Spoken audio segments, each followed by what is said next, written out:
At 7:40, seems hard to believe, but it has been nearly 20 years since the brutal murders of O.J. Simpson's ex-wife Nicole and her friend Ron Goldman. Simpson was charged with the crime, but then acquitted in what was then called the trial of the century. Well, we'll talk to Ron Goldman's sister Kim in just a moment. But first, a look back at the case that transfixed the nation.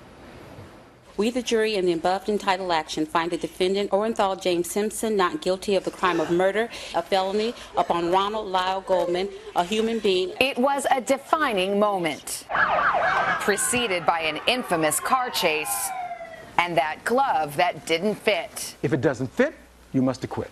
But for the family of Ron Goldman, O.J. Simpson's not guilty verdict was a devastating blow in their fight for justice. Is this your verdict? Juror number 11, as to count 2, is this your verdict?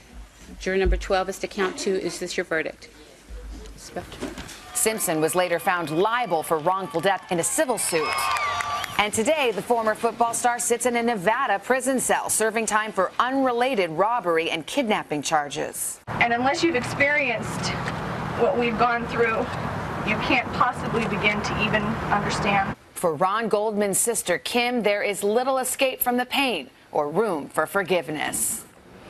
Well, Kim Goldman has now written a book called Can't Forgive, My 20-Year Battle with O.J. Simpson. Kim, good morning. We're glad you're here. Thanks, me too. So many people identify you with the grief and sadness of these murders. What, 20 years later, to you was the unfinished business, the thing you wanted to say and write down in a book? This book was really more about me kind of reclaiming my voice. For so long, I was Fred's daughter, Ron's sister, now my son Sam's mom, and I lost myself. I was derailed from my career, from my schooling. So this book was an opportunity for me to just get some control back and find my path, because I was lost on it. The book is very, very candid, and you open with something that's a bit of a bombshell, that you actually saw O.J. Simpson once after the acquittal in a strip mall parking lot. I did. And the thought crossed your mind. Tell us what you went through. So I was driving in a strip mall, and this figure walked in front of my car, and I knew it was him. I was 100% confident. I mean, I'd studied him. I watched him. I knew that swagger. And I put my foot on the pedal, I white-knuckled it, and I was revving the engine, and I thought I could take him out. Nobody would ever know. And I thought of my dad, and I just couldn't put him through that, and I'm not a killer, so that wouldn't be part of me anyway, but I definitely fantasized it. You really considered it? There was nobody around. I thought it's just him and me, and I had all that pent-up rage and anger, but at the end of the day, that's not who I am, so. You went through so much during this trial, and as we just saw, it was all on public display. And one of the things you talk about in the book is feeling suicidal during this time. Yeah, I couldn't manage the pain, and everywhere we went, everybody was, talking about it and had an opinion about it, and I couldn't escape it, no matter what I tried to do, and I just thought it would be easier sometimes. And I'm so thrilled. I don't obviously feel that way anymore, but yeah, the thoughts do, they're in there, and took me some time to get rid of them, but they're gone. Now O.J. Simpson is in jail. He's serving a long time on totally unrelated charges. And I thought about that, and I wondered if you look at that as some measure of justice. Not satisfying, I'm sure, because of your brother Ron, but do you think that's justice? It's justice for different reasons. I mean, there's a little part of me that thinks, oh, finally he's locked away. I mean, I think us publishing the If I Did It book, pushed him right over the edge.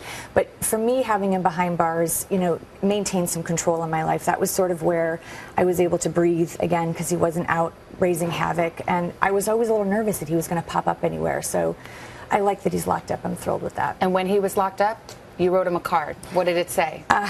Welcome to your new digs. Congratulations on your new home. You even wrote him a letter trying to visit him. Did you really want to visit him? What was the plan? I needed to see him small. For so long he had taken up so much space in my life and in my head, and I needed to diminish him in size and see him in shackles and see him in an orange jumpsuit and have me be the one to finally walk away and let him watch me walk out the door. You wrote in the letter, I'm not going to accuse you of anything. I just want to come visit and talk, well, mostly listen. But that wasn't the plan. No, I was a little conniving, and I knew I needed to do that to soften him and hopefully have him give me permission to come. But it was all for me to just put him in that place and compartmentalize him, and that was important to me. Even writing a letter was a good exercise in doing that.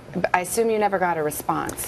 I did not. I wrote a couple, and then I spoke to his attorney, and we tried to work out some details, and I just wasn't willing to agree to their terms. Finally, before I let you go, there are going to be people who are extraordinarily sympathetic to all you have been through. But one thing you write about in the book is how frustrated you get when people say, "Can't you find closure?" My brother's gone, and every day I'm reminded of his loss, and I've worked really hard to find a good, healthy balance in my life. I'm an advocate for victims' rights. I counsel teenagers. I'm raising a beautiful 10-year-old. It's important for me to find a healthy way of coping. Writing was incredibly important to me, and for as long as my brother's gone, the loss will be here, and there's no way to find closure in that. Kim Goldman, good to have you here. Thank you for sharing your story. Thanks Appreciate again. it. Once again, the book is called Can't Forgive.